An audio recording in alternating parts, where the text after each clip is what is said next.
Happy New Year's, everybody. Welcome back to BSing Sports here on a wonderful Saturday evening. We got as you guys saw last week, Ryan and I were together. We were able to watch the Sunday games together, which is always fun. And going into this week, we're going to talk a little bit of Flyers, a little bit of college football, and then as we've done the last 17 weeks, we're going to give you our previews for the NFL. And we're going to talk about how I'm going for 2 fantasy championships this weekend. How I'm going for 1. Without further ado, again, welcome back to BSing Sports. I'm Bill. That's Ryan, as always.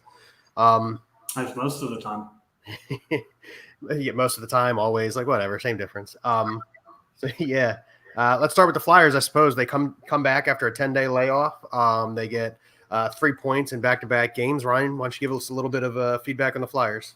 Yeah, so they actually came out pretty strong in the beginning of the first game, which I was a little concerned about. Having the 10-day layoff, we weren't sure how that was going to affect the team, how they were going to look.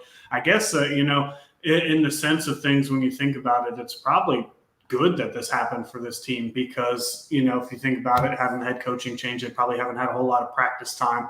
So they got on the ice, a little bit for practice, probably got to, go over new schemes, whatever Mike Yao wants to run. And they came out strong, got an overtime victory in the first game. However, being on the road and, having a back-to-back, they suffered an overtime loss in the second game. They put up a great fight, maybe not on a back-to-back on a regular night. They end up beating the Sharks, but however, it just wasn't in the cards, So you'll always take 3 out of 4 points on back-to-backs. Back-to-backs are tough. They're tough to win in the NHL. Especially when you're on the opposite coast. It's not easy to play when you're on the opposite coast either. Yeah. But yeah, so my assessment going forward, I think the Flyers make a little bit of a push here, since Mike Yao took over. I think they've only played 1 or 2 games where they haven't gotten points in, so maybe they're moving in the right direction. Looking forward to what this team has in store for them. It'll be. He doesn't mean the Flyers. He doesn't mean the Flyers. He means because of the time of the games. Yeah. I mean, as us, faithful East Coasters, it's kind of hard to keep up with when they're, 3 hours behind what they usually are. We're going to bed when, the puck's dropping. So, however, 4:30 comes early. Yeah. Yeah. However, they've gone on a nice little decent run since Mike Yao has taken over. However, they have quite a hole to dig themselves out of, but they're definitely not out of, any kind of playoff race yet. It's still early in the season. Teams are going to suffer through COVID. Lots of games are going to get rescheduled. There's so many factors, this early in the season.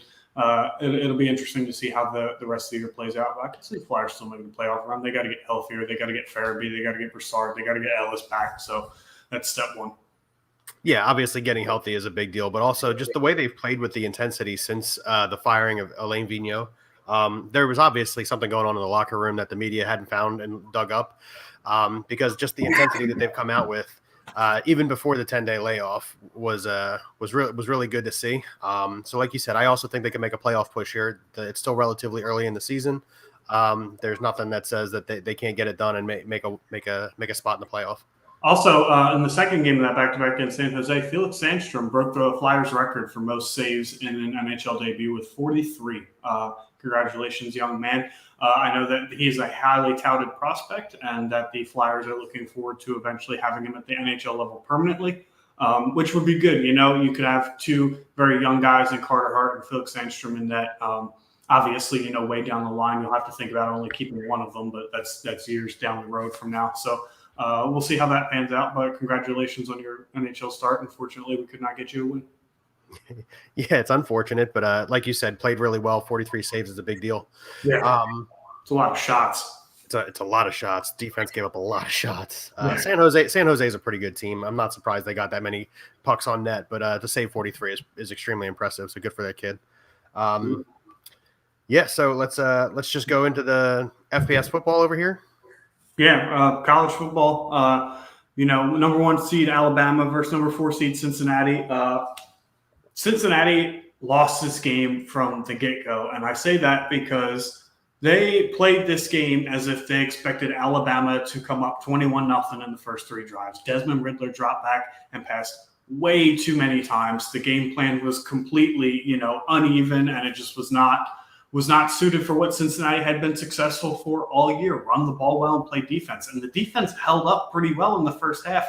They gave up one big play for a touchdown that had them down 17-3. You take that away, the defense plays pretty well for the most part. The run defense definitely was leaky. Brian Robinson, running back for Alabama, had over 100 rushing yards in the first half. However, that's going to happen when your defense is on the field a lot. The offensive game plan did not set that team up for success as it had all year.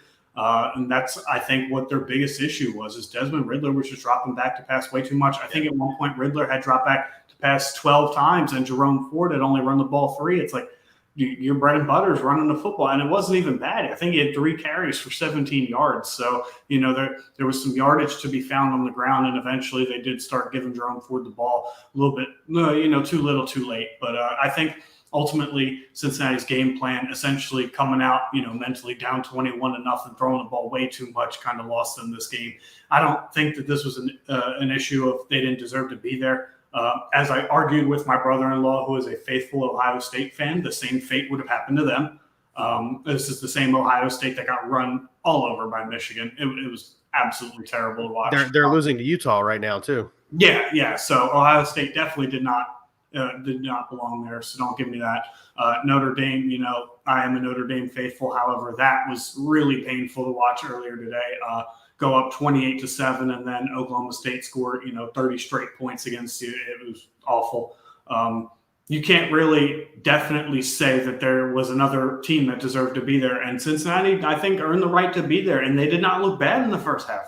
But I think the game plan just kind of was not – they did not prepare well for that game. Ultimately, I think that loss is on the coaches more so than the players.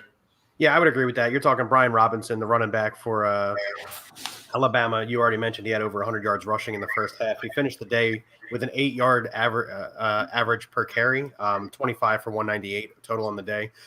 And that's just indicative of how the game looked. Alabama just running the football all over Cincinnati, and Cincinnati had nothing to answer for it. As you pointed out, just poor coaching, no adjustments. You're only down 17-3 at halftime. You're more than able to come back in that scenario, and just poor adjustments, poor coaching, and nothing to help the players on the field there.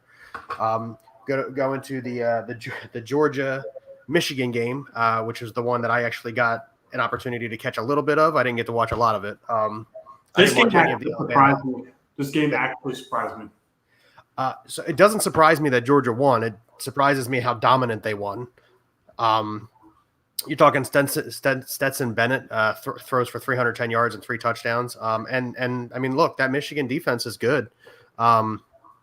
So for Georgia to come out and just be as dominant as they were was surprising. Like you said, I only got to catch a little bit of the game, but I went back and I looked at statistics, and pretty much anything Stetson Bennett wanted to do, he did, and Michigan had no answer for it. Michigan's bread and butter all year is the same thing as Cincinnati: run the ball and play great defense. However, they did not stop them on the run. Yeah, no. The Michigan has probably the best pass rush in college football, with the 2 best edge rushers arguably in college football. Outside of Kayvon Thibodeau, Aiden Hutchinson's projected to be the second pass rusher taken in this upcoming draft, as well as his running partner on the other side, who's projected top 15 pick. So, you expected to see some pressure on Stetson Bennett. And as you pointed out, based on the numbers, that was not the case. There was no pressure on Bennett all night. He was free to do whatever he wanted at will, and that was going to be the big thing. I actually thought Michigan would do a much better job of getting pressure on him, and I actually thought Michigan would win this game. That was definitely not the case. Once they can't get pressure on Bennett like that, then it was just game over from there. So that's pretty much the story of the 2 losers. They were unable to do what they had done all year. Hassan Haskins at one point had 3 carries for 8 yards, but that's what happens when you get down 21-0. You can't afford to, run the ball too much anymore. However, that's how mentally Cincinnati came out, is exactly what happened to Michigan, and Georgia just took it to them. I mean, the brother of Dalvin Cook, James Cook, had that receiving touchdown. He was going off all night on that defense. It was really bad to watch as a Michigan fan. And if you're a Georgia fan, that would motivate me and excite me a little bit more to, expect them to bounce back against Alabama because they got throttled as well in the SEC championship game. Yeah, I mean, for what it's worth, I got Georgia winning against Alabama this time around. I had them last time, but it's hard to beat a team of this quality twice in the same season. So I'm going Georgia here over Alabama. I'm going Alabama in a much closer game than what happened the first time. I don't know. I believe it'll be close, but I still think Georgia takes it. I think it's within a touchdown either way, but I believe Alabama will win. Okay. Well, since we jumped in and did a little preview thing there, let's just follow suit and go right into the NFL. Last week we ran through these super fast, so this week we're going to spend just a little bit more time on it. Because as you guys know who were watching, we were together on Sunday. We wanted to get them done before the game started at 1:00. So this week we're going to give a little bit more attentiveness to our predictions in case any of you are actually utilizing us to make bets and stuff. So the first game on the docket here is obviously I threw Gardner Minshew up. Philadelphia Eagles are. We gotta update these photos.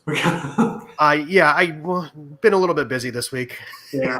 Also, those of you who purchased shirts, I'm making them tomorrow. They'll be out next week. Anybody who wants shirts, let us know. And be patient. Give me some time. I got to make them myself and then get them mailed out myself. So just be patient. But again, those of you who purchased shirts, they'll be sent out probably this week. So anyway, first game on the docket we got is the Philadelphia Eagles at 8-7, visiting the Washington football team, who will be Antonio Gibson-less on tomorrow afternoon. Yeah. And it looks like Miles Sanders broke his hand last week, but it looks like Jordan Howard's good to go. I read a report right before I hopped on the podcast here. Looks like Jordan Howard is good to go. So I've got the Eagles here, and I don't think it's going to be close, old man. Yeah, I disagree with that comment wholeheartedly. I think this game opens up real fast. We're talking double digits. I think it's something similar to last time. Much like they did on Tuesday night 2 weeks ago. I think the Eagles just completely dominate this game. I think they start hotter than they did the previous 2 weeks. I think Nick Sirianni. That sounded good. Nick Sirianni is going to have a real good game plan coming into this. He's going to be able to get the running backs going. He's going to be able to get Jalen Hurts a little bit of movement in the pocket. Hurts is clearly not 100% right now. That ankle injury is definitely bothering him. I read a report on that today. I didn't realize it, but he does look a little less mobile since he hurt his ankle. Yeah. You're talking last week against the Giants. The Eagles ran for, I think it was 198 yards total, and he had 12 of them on one rush. He's not as mobile as the Eagles would like him to be. However, he hasn't made foolish mistakes. He's not turning the football over, which is really important. And on those RPOs, he is being decisive, which is stuff that I was ripping him apart for earlier in the season. Being indecisive, holding onto the ball too long, catching offensive line downfield because you're not throwing it when you're supposed to be throwing it. He's really cleaned all that up. So to his credit, he's playing really good football right now. And as he's an alternate for the NFL Pro Bowl, the league has noticed it as well. So again, give me the Philadelphia Eagles here over the Washington football team. I'm calling 31-14, 31-17-ish. So I don't think they score that many points. However, to your point, Jalen Hurts doesn't even look like the same quarterback he did to start the year. He has grown leaps and bounds, specifically in the last 6 weeks of the season. When his team started to catch fire, you kind of noticed that he started playing better, more so as a passer and less as a rusher because of that ankle injury. So he definitely, has kind of been one-dimensional. He's still more mobile than most quarterbacks. However, he definitely looks to push the ball downfield with his arm more rather than his feet due to that injury. And that's probably forced his growth as a quarterback. That's probably actually helped him in a way. That being said, my score prediction is probably the same as last time, 27-17, somewhere in that neighborhood. We're talking about a Washington team that just got absolutely the crap kicked out of them by Dallas last week. I mean, they were fighting each other on the sidelines. The team's in disarray. They're in a mess.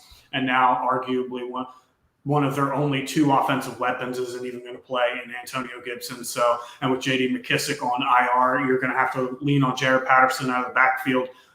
Very small running back, 5'6", 5'7". It just, I don't see that Washington has the weapons to be able to keep up with a team like Philadelphia who can just run the ball at will on anybody. No Chase Young. He's out for the year, tore his ACL about a month back. So I'm thinking 27-17, but I think this game opens up. I don't think that there's any way that this game is close. Yeah. Also, it's worth noting the Eagles have an opportunity to clinch a playoff berth here this weekend. They got to handle business against Washington. They need the Niners to beat whoever they're playing, and then they need the Packers to beat the Vikings. So they need the Niners to beat the Texans, Yep. who, the Niners are going to be without Jimmy Garoppolo. It looks like Trey Lance is about to get his second career start. Now, he is a rookie. However, Kyle Shanahan has noted that before he was, announced that it might start, that Trey Lance has had his best month of practice in his entire NFL career, which obviously has been short-lived to this point. However, that's a positive sign, and you can't take Houston lightly. Houston, as a defense, actually has 16 interceptions this year. They're in the top 10 against the pass. So, however, Trey Lance's explosiveness comes with his dual threat ability. I could definitely see him in his only other start in his NFL career. He actually carried the ball 15 times for 89 yards. So. There will be an explosive dynamicness. However, it will be interesting to see if the rookie can keep up with the NFL game pace. He will have all his weapons at his disposal. Elijah Mitchell should be back. George Kittle, Deebo Samuel, Brandon Ayuk, all good to go. I do see the 49ers winning that game. However, that is a huge question mark is how Trey Lance is going to perform against a pass defense that has actually fared pretty well. And then the Packers need to beat the Vikings. They need to beat the Kirk Cousins-less Vikings. The Packers, if they do not throttle the Vikings, that should be an embarrassment. Sean Mannion's going to get his first start of the season. He actually was sat out last week. He was on COVID protocol. But, so everything looks aligned for the Eagles to clinch a playoff berth this week. However, that does bring up the question next week. You're playing Dallas. And if the playoffs were to start today, the Eagles would be playing Dallas in the first round. If everything goes right and they clinch, how do you see the game plan, the personnel? Who do they come out and try and beat Dallas and force them into that seat?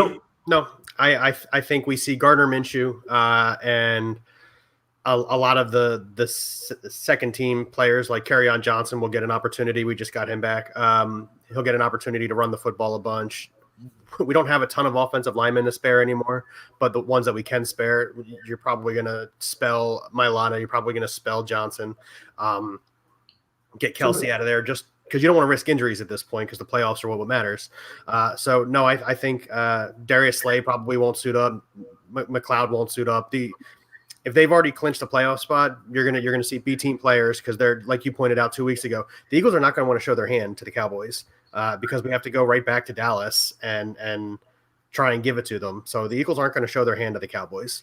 I 1,000% disagree with you. I think knowing the city of Philadelphia, knowing the rivalry, knowing what potentially could be at stake in terms of a seed change. The Cowboys are not going to get the first seed. The Packers are already a game up on everybody behind them, the Bucks, the Rams, and the Cowboys. And their remaining schedule, like I said, is the Kirk Cousins-less Vikings and the Lions. So the Packers should win the next two games very handily and clinch the number one seed. However, you do have the Rams, the Bucks, and the Cowboys all playing for 2 through 4 seeds. And the Rams have the most to play for because they have somebody behind them in their division that could actually catch them. However, I don't think that'll happen. I think this comes down to who do you want to play in the playoffs, essentially. The Eagles could absolutely control that. They could let the Cowboys beat them week 18. They could actually go and try and beat the Cowboys. However, the Cowboys are one of the hottest teams in the NFL right now. They played very well over the last few weeks. Like I said, they just throttled Washington. So it's very, very interesting to see how it plays out. However, I don't know that the Eagles fan base would allow that team to just basically cede to Dallas at any point during the season. I don't think it really matters what's at stake. Well, let me ask you this. We just discussed how Jalen Hurts is not 100% on that ankle. If they've clinched a playoff berth this week, I think regardless, Minshew starts. How about you? I'm 50-50 on it. The upside to it is you'd have an entirely different game plan with Gardner Minshew than you would with Jalen Hurts. So if that were the case, whether just trying to get him some rest or change up the game plan, you could throw him in. However, you want Hurts to get as many reps as possible. And even him getting reps against a team like Dallas, who will still have something to play for. Like I mentioned, they will have their seeding to play for. So I could see them playing all their starters, even if Hurts is just getting looks against that defense, against Trayvon Diggs, against Micah Parsons. That could benefit him greatly for the week after. So, and we saw this, when Tampa won the Super Bowl, the Saints throttled Tampa twice in the regular season, and then Tampa came out and punched them in the mouth in the playoffs. So just because the Cowboys, win week 18 doesn't mean anything. Let's go back to 1980. The Russians kicked the crap out of Team USA 3 days before opening ceremony, and then USA turns around, pulls off the miracle upset of, ever in the quarter or semifinal matches. So, once you get to the playoffs, everything changes. You just got to get there. That's the big thing. You just have to get there. Anything can happen, especially in football, because with other playoffs, there's series. You get a 7-game series, you get a 5-game series. It's one and done in the playoffs for the NFL. So you just got to get there. Yeah, no, I concur with you there. I just think, especially since Jalen Hurts is not 100%, that if they have clinched up the playoff berth this week, that he probably rests that ankle so that he comes back even better the first week of the playoffs. Let me ask you this. As an Eagles fan, who would you want to play first round of the playoffs between the Rams, the Bucks, and the Cowboys? Which team would you most want to play? Probably the Cowboys. I slightly lean the Cowboys over the Buccaneers. Yeah, but it's one of them. I don't want to go to LA, and I definitely don't want to go to Arizona, and I definitely don't want to go to Lambeau first game. Well, we're not going to have to worry about going to Arizona. Actually, truthfully, I'd rather face the Cardinals over all of them. I think Kyler Murray's super suspect without DeAndre Hopkins, but that's just my take on it. And no James Conner. Yeah, but I mean, because of their injuries, I don't think they're going to take the Rams out of that one spot in that division. Yeah, no, they won't. They shouldn't anyway. However, out of those 3 teams, I slightly lean the Cowboys over the Bucks. The big factor in that is, yes, I know Mike Evans is hurt. I know Chris Godwin's out for the year. I know Leonard Fournette is injured. Tom Brady still plays for the Buccaneers, so that's kind of, he'll make Scotty Miller, he'll make Tyler Johnson, Gronk will come alive. I'd rather play the Cowboys if I had a choice. And realistically, we have the best shot to beat the Cowboys. Yeah, I concur with you there. Second game, one of these teams we were literally just talking about, the 11-4 Rams visiting the 8-7 Baltimore Ravens. Lamar Jackson. You have a tough schedule. Lamar Jackson still not playing.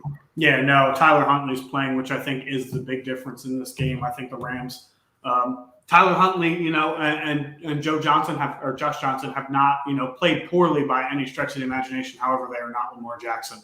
Correct. I think the Rams go ahead and win that game like 34-21, something like that, 34-24. They're a juggernaut. And after watching Joe Burrow throw for over 500 yards and T. Higgins have a field day, Cooper Kupp's licking his chops. Yeah, I'm with you there. I think the Rams take it. We actually had a question 2 weeks ago we forgot to bring up last week when we were together.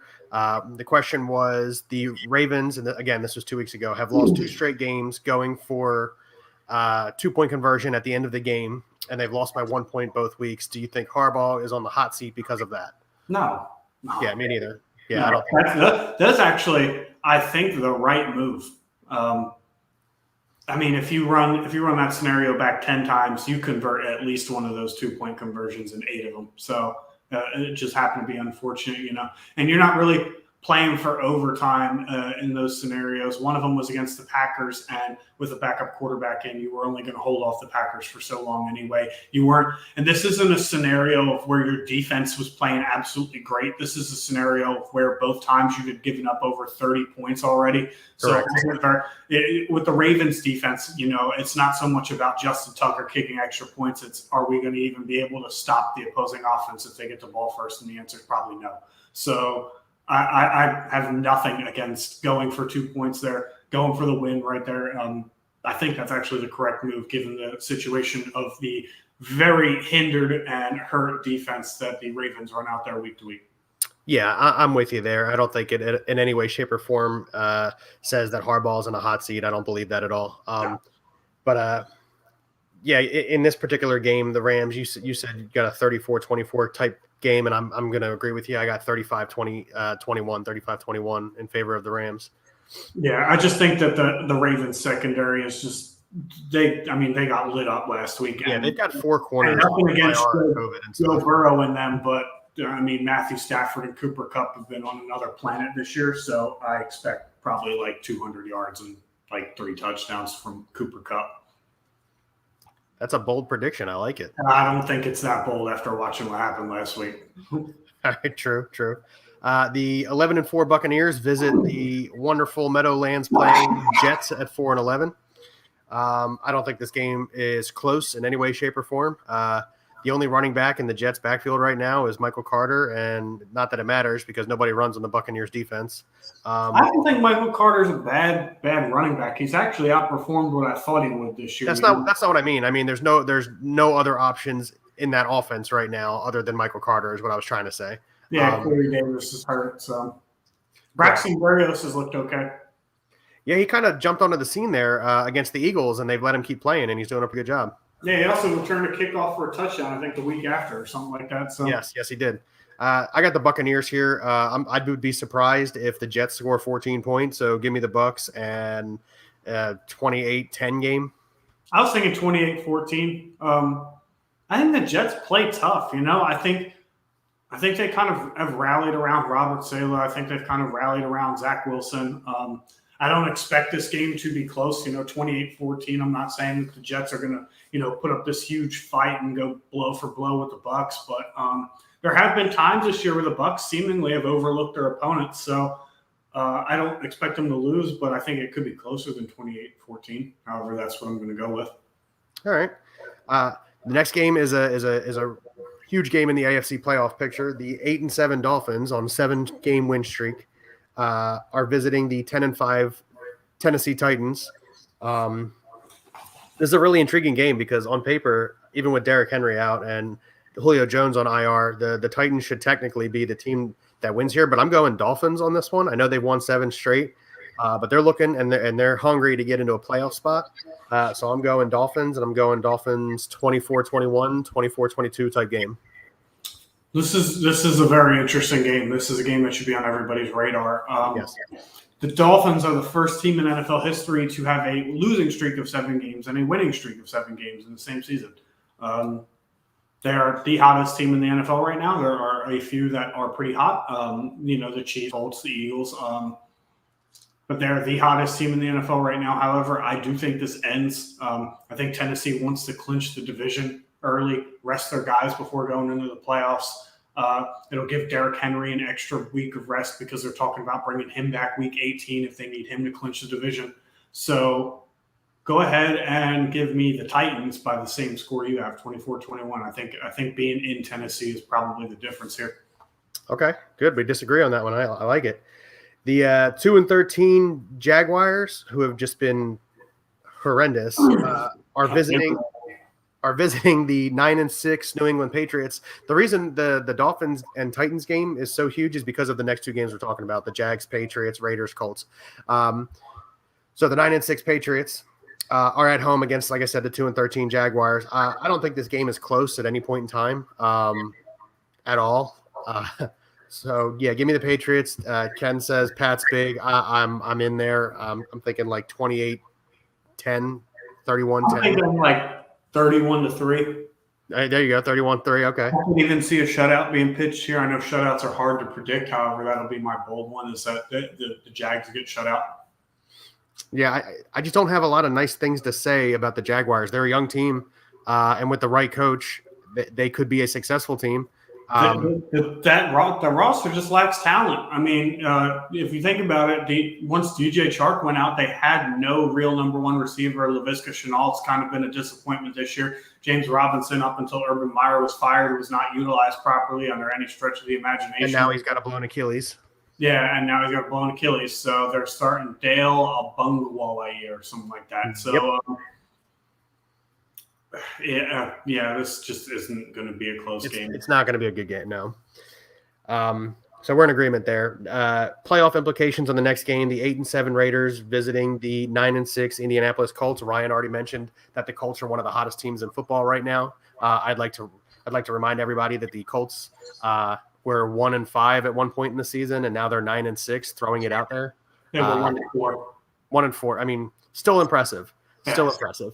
Yeah. So actually, over the last 12 weeks, they lead the NFL in points per game scored since their 0-3 start. Well, there you go. 30.3 points per game. So obviously the Raiders need to win to try and get in the playoffs. However, the Colts are going to handle business at home. They're going to move on to 10-6. And again, I have the projected Dolphins to beat the Titans, dropping them to 10-6, which is going to make an interesting division battle there, but both teams will make the playoffs. But yeah, again, give me the Colts. And I actually think Jonathan Taylor has a really huge game, and they don't ask Carson Wentz, who is activated, by the way. Not necessarily. He has to be cleared by a doctor tomorrow. Just because you have to be taken. It's like similar to IR. You have to be taken off the COVID list by Saturday, 4 p.m. Eastern time, the day before. However, that does not necessarily mean you were cleared. We saw that same instance with Travis Kelce last week. That's a good point. Jonathan Taylor is going to run all over this Raiders defense, regardless of who the quarterback is. So yeah, it makes it easier to key in on him if Wentz isn't playing. So give me the Colts. Give me the Colts. 28-17, 28-20, somewhere in that range. But yeah, give me the Colts. Yeah, I'd say the Colts handle their business. I'm thinking 21-10, something like that. Okay. And that's with Wentz playing. I'm just going to go under the assumption that he will play. However, anything can happen. You know, the Raiders, have been through all kinds of adversity this year with the Gruden situation, the Henry Ruggs situation, and they have found a way to stay in the playoff race, on a team that Darren Waller's been hurt or ineffective a lot of the season. Derek Carr's pretty much doing it all by himself. There's no real receiving threats in that room in Vegas, and somehow they find a way to hang in and win football games. They're one of the toughest teams to play in the NFL. That being said, I do think the Colts handle business at home. And if your situation unfolds, it does make for a very intriguing scenario of Week 18. Correct. The next game on the docket is another big one for the AFC playoff picture. You got the 11-4 on an 8-game winning streak Chiefs visiting the 9-6 Cincinnati Bengals, who absolutely destroyed the Ravens last week, like just embarrassed them. So I think the winning streak for the Chiefs comes to an end here. The Bengals are fighting for the one spot in that division. They're fighting to get a better seed in the AFC playoff picture. And Joe Burrow, T. Higgins, Tyler Boyd, Joe, like the team is loaded and ready to go, especially on offense. And I think the Bengals get it done here. I also think it's an extremely high-scoring game. Oh, yeah. I was going to say at least 70 points total scored in this game. I was thinking 41-38 Bengals. Yeah, I'm thinking 35-38, somewhere in that neighborhood. I think both teams score into the 30s. You make a comment, John, about how the Chiefs are hot, and since he's not stopping them, Cincinnati looked very good last week, and Cincinnati's not a team to mess with, especially, when the chips seem to be against them. They've made leaps and bounds between last year and this year. And, it all starts with Joe Burrow staying healthy and making his progressions as a quarterback, although he does lead the NFL in interceptions with 14. He has made great strides and great improvements, especially throughout the season. That being said, I do agree. I think the Chiefs, are on a bit of a roll here. I think that, they're getting hot at the right time. I do think that they do win this game. However, Cincinnati's going to keep this one close. It would not shock me at all if they came out on top in this one. All right. In a game that we don't even really need to discuss, the 4-11 Giants. Fun facts. The Chiefs, Kansas City, and Miami are the only two teams in the NFL with more wins than the Eagles since Week 8. That is true. Yes. Go Birds. 4-11 Giants visiting the 5-10 Bears. I think Nick Foles is getting the start again over Justin Fields. Did I read that correctly in the report earlier? I don't know who's starting. It doesn't really make much of a difference. It's the Bears. That's fair, but the Giants are also not a very good team right now. So give me the Bears in a close game, 21-17. There are no team scoring in the 20s in this game. This game is going to be an embarrassment. It's going to be like 17-14 maybe. Give me the Bears. Give me the experienced Dalton over Jake Fromm. I think is starting that game. So, but yeah, no, it's just going to be an atrocious game to watch. This is, when you look at good games, you think of like last week, the Jets and the Jags were pretty good games. You see, two bad teams facing off against each other, and you're like, man, this could actually be a pretty good game because both teams are on like an even playing field. This is not going to be one of them, despite the record, despite the fact we both know those teams are bad. Give me the under, whatever the under is in this game for Vegas. I'm just going to take it. I think it's 36.5. Yeah, I'm taking it. Yeah. 17-14, like something like that. These offenses are abysmal. Matt Nagy is going to be fired. Joe Judge is not. So yeah. Next game, last of the 1 o'clock window games. 7-8 Falcons are visiting the 9-6 Bills. Give me the Bills here. The Falcons have played better as of late, and they've at times looked like a pretty decent team, and they're staying in games. They're not getting blown out. I think if Calvin Ridley had come back at some point this season, that would have been a completely different team. It's unfortunate that he's dealing with what he's dealing with, and I wish him the best. We wish him the best. Get better, buddy. But there's just not enough in the Falcons roster to be able to handle what's going on in Buffalo right now. So give me the Bills, and give me the Bills. I'm thinking 20. I know it's a lot of wind and snow, so lots of wind and snow in Buffalo right now. So for tomorrow's game, it's the same situation. But still give me the Bills and give me because of the snow, a lower scoring game, but I'm still thinking 28-17 Buffalo.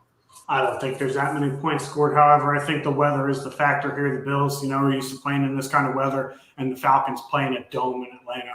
So to me, this is, not much of a no-brainer. However, I agree with all the points you made. The Falcons have actually been my surprise this year. I thought they'd be an absolutely horrendous team. And they're actually fighting to be 500. They're not even out of the playoff race yet. So that's kind of an interesting fact. Cordero Patterson essentially has saved that team. That and the growth of Kyle Pitts, he's had his games here and there. But with Calvin Ridley, I can't imagine that this team, would be any worse than they are now. They might even be over 500. So the Falcons have been my biggest surprise. Arthur Smith, moving from the offensive coordinator of the Titans to the head coach of the Falcons, must be spinning gold over there because, Ryan Tannehill has seen, a drop in production since Arthur Smith left. And now the Falcons are a surprise 7-8. So maybe he's got something going on he's just got the touch. Who knows? But go ahead and give me the Bills in this game as well. Thinking 21-10, 17-10 even. It's so hard to score points in those conditions, especially if you don't run the ball very well, and the Bills don't do that. So that's very true. That's very true. We already discussed the Niners and Texans. We believe that there's a very winnable game even for Trey Lance and San Francisco. Give me the Niners, especially since it's in San Francisco. Niners. Houston's not rolling over for anybody. I know. I'm not saying it's going to be a blowout. That's not what I'm saying. So I'm thinking somewhere around the 24-17, 24-21 range. 49ers get the victory here. I think it's a little bit more explosive than that. I think it goes 25-28. Something I don't know. The Texans looked really good last week against the Chargers. I mean I didn't see that coming at all. Did the Texans look good, or did the Chargers look that bad? The Texans scored 41 points. I don't think you can do that with just the other team looking bad. You have to look good to some extent to score 41 points. That's a fair statement. But yeah, so go ahead and do give me the 49ers, not just because I'm being hopeful, but I think this game opens up. I think it's actually a pretty high-scoring game. Okay. Next game, we were just talking about the Chargers. It's a division game, 7-8 Broncos at the 8-7 Chargers. So before last week's game, I'd say this is a no-brainer. It's going to be the Chargers, but with the way the Texans handle business against the Chargers, the Broncos have a better defense than the Texans do outside of the turnover ratio. This is going to be a close game. I'm thinking 28-24, and I am going Chargers on this one. But, yeah, I'm thinking 28-24. I think the Chargers do win. Justin Herbert's never been particularly fantastic against the Broncos in his career. However, I think he does have a bounce-back game. from last week. He's never been really bad 2 games in a row either. So go ahead and give me the Chargers 21-17. I think it's a low-scoring affair. The Broncos just don't have the firepower on offense outside of, Javonte Williams and a little bit of Melvin Gordon. Drew Lock at quarterback is very suspect. So I'm going to go ahead and say that the Chargers win this game 21-17. I think it's just going to be low-scoring affair. I actually think Cortland Sutton and Jerry Jeudy are both on the COVID list right now. No, Cortland Sutton came off. He's traveling with the team to LA with the expectation that he will play. That was the last thing I heard. Okay, cool. 5-10 Panthers at the. Oh, this is the other game that has implication. So hypothetically, if the 49ers lose against the Texans, if the Panthers can beat the Saints, and then the other chips fall the way they do for the Eagles would be in the playoffs. I didn't really think about this game because it's unlikely that the Panthers beat the Saints. I just think that it's likely that the playoff scenario is wrapped up before we get there. I know we haven't talked about the Packers game yet, but like I said earlier, if the Packers lose to the Kirk Cousins or Vikings, I'm going to be mind blown. Yeah. So I'm going to agree with Ken here. I got the Saints. However, I don't think it's a high-scoring game. I don't think it's a blowout. So give me 21-17 Saints. I'm going to go ahead and say the Panthers win this game. Which would be cool for you. I have no particular reason for saying that other than there's upsets in the NFL every week, and I think this probably has, very high potential for it. Neither one of these teams is particularly good. However, Sam Darnold's getting the start for the Panthers. I could see 21-14 Panthers, but being on the road against the Saints, against Sean Payton, who's a better coach than Matt Rule, I wouldn't be surprised if the Saints won. However, I do think that this is just something in my gut telling me that this is an upset. So I like it. And like I said, it's good for the Eagles if the Saints lose anyway, so that's perfectly fine with me. Yeah. So the 425 game, 2-12-1 Lions visiting the 5-10 Seahawks. The Lions are still without Jared Goff, who's definitely a better option than whoever they got running out there quarterback right now. So give me the Seahawks here, even though we said the Seahawks were going to beat the Bears last week and then they didn't. I think if Jared Goff was playing, the Lions would actually stand a chance to win this game. If Jared Goff is playing, I'm taking the Lions. Yeah. The Seahawks are abysmal. They're terrible. Yeah, so give me 24-14 Seahawks. And that's really a like shot in the dark, throw up in the air, don't really care about this game at all kind of statement. 24-14 Seahawks. Yeah, I actually agree with the entire assessment. I think 24-14 Seahawks is probably right about where it's going to go down. Huge game. America's game of the week. Huge game. You know where I'm going on this one. Huge game. Arizona Cardinals visiting the Dallas Cowboys. 10-5 Cardinals. 11-4 Cowboys. I'll be honest. I want to come out and say Kyler Murray is going to get it done. I just don't think he does. He just doesn't get it done. Give me the Cowboys here. However, there are going to be a lot of points scored. So give me the Cowboys in a 41-31 type game. No, there won't. I think that the Cowboys kind of blow the doors off the Cardinals. Kyler Murray is the most overrated quarterback in the NFL. Not saying that he's not good. But he is the most overrated. A lot of people would argue that he's top 5, and that's not true. Small frame, not a definitely strong arm. So he gets hurt and he can't really run as much. Hasn't had any success without DeAndre Hopkins for the most part. Needs a running game to support him. So I don't think that he's as good as everyone says he is. I could put him in the top 10. However, I don't think that he's good enough to carry a team like this to victory. I'd say 34-21, somewhere in that neighborhood. But I just think that the Cowboys defense, they're very boom or bust, that defense is. And I think that they boom today. Or boom tomorrow. So go ahead. As much as it'd be nice to see the Cardinals win, I don't think it happens. That's fine. Yeah. I mean, for everything you just said, that's also why I took the Cowboys. Not to mention, as I brought up on the screen, John says that Micah Parsons is going to have 2 sacks against Kyler tomorrow. I don't deny that even a little bit. Defensive rookie of the year by a mile. Yes, absolutely. 100%. Yeah. So, yeah, you think it'll be a lower scoring game than I do, but I still think the Cowboys handle business, win by at least 10. Yeah. I just don't see the Cardinals having, no DeAndre Hopkins, no James Conner. There's not enough firepower. I agree. Sunday Night Football, the Kirk Cousins list Vikings visiting. It's in Lambeau too. The Aaron Rodgers led Packers at 12-3. This game won't be close. There'll never be a point in time where this game is going to be close.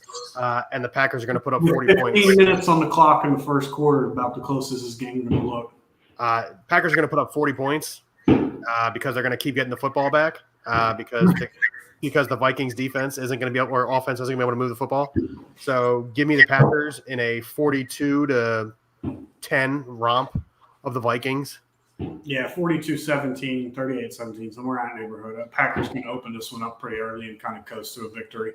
However, we did see them kind of coast a little too much against the Browns last week. They went into cruise control a little too early in that game. I don't think that happened. Halftime, they went in cruise control. What a mistake that was. Yeah, I don't think that happens again this week. Matt LaFleur's not going to make that mistake. Well, I would hope so. 7-8 Browns visiting the 7-1 Steelers on Monday Night Football.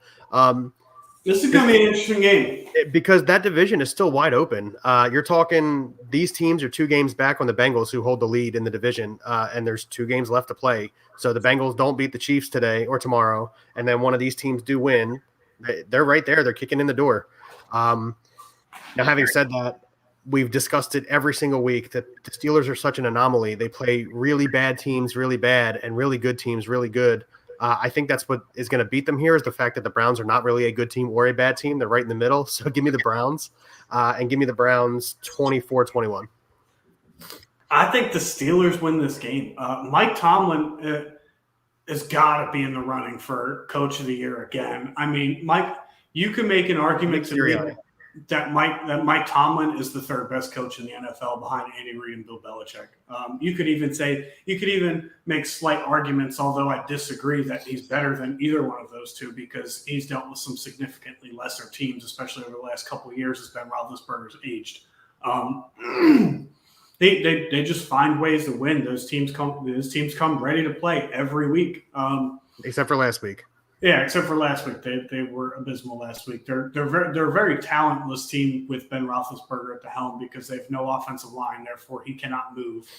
Being 45 years old, built like a glacier back there, it's just it really hinders the offense. And with all the injuries that they've suffered on the defense throughout points of the season, T.J. Watt spent some time on IR. Minka Fitzpatrick was out for a few games.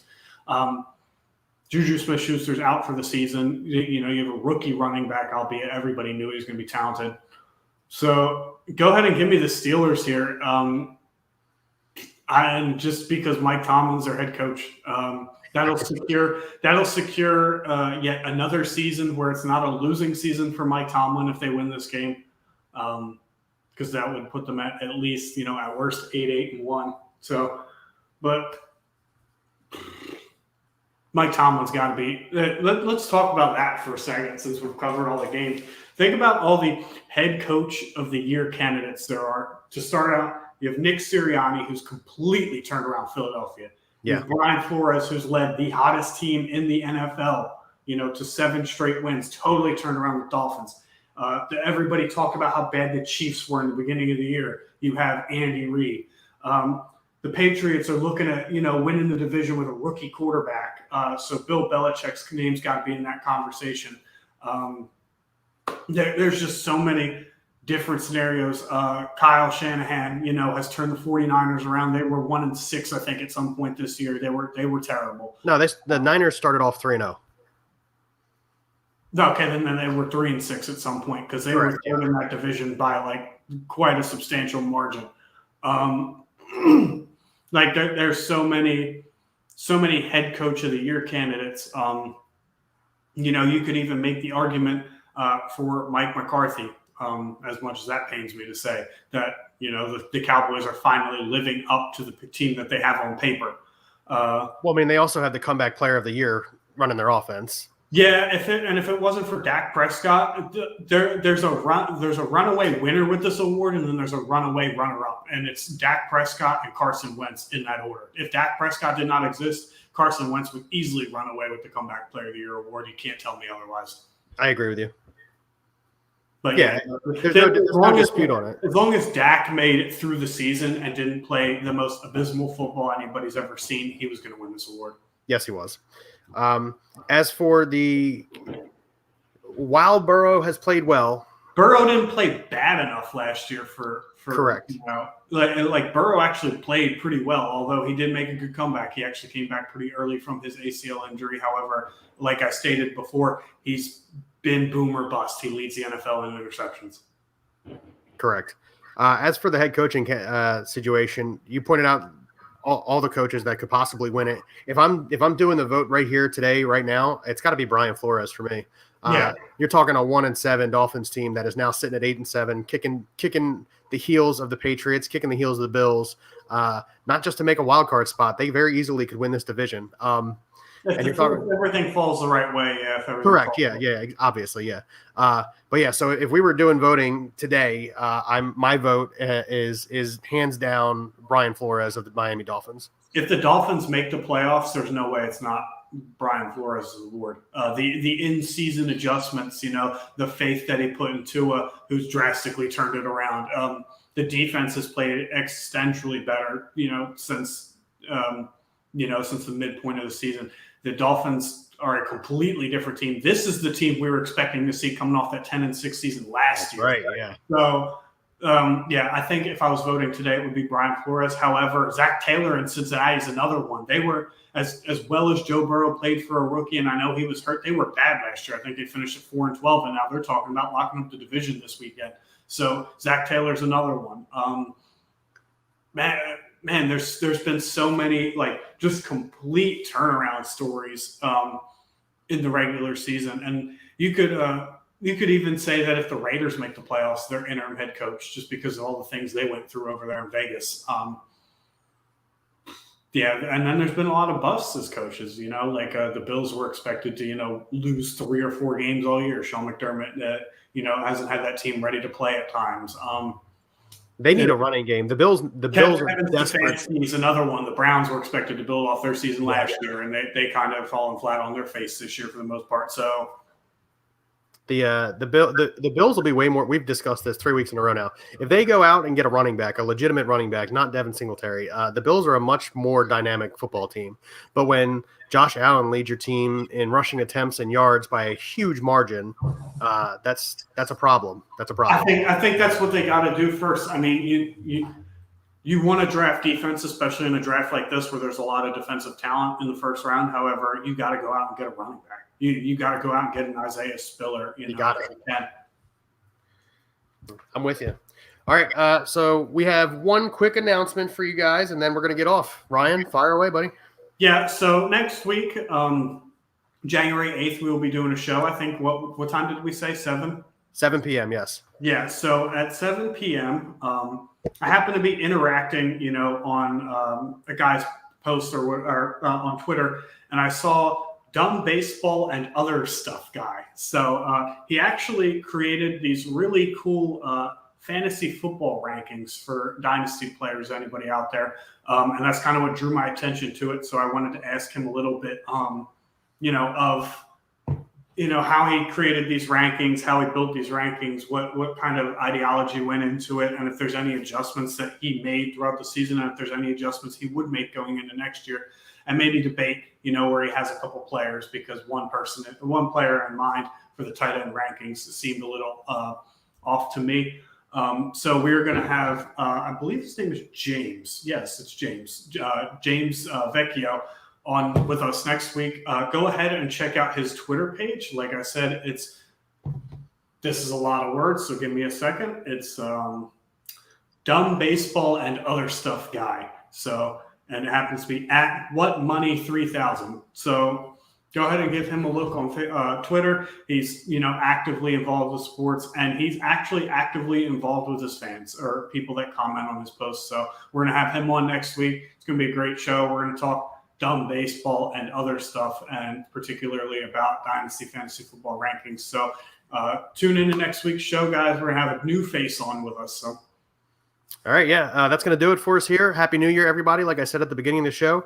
And everybody be safe, and we'll talk to you next week. Best podcast you've all watched all year, I promise you. I agree. Best podcast you've watched all year. All right, have a good night. Have a good night.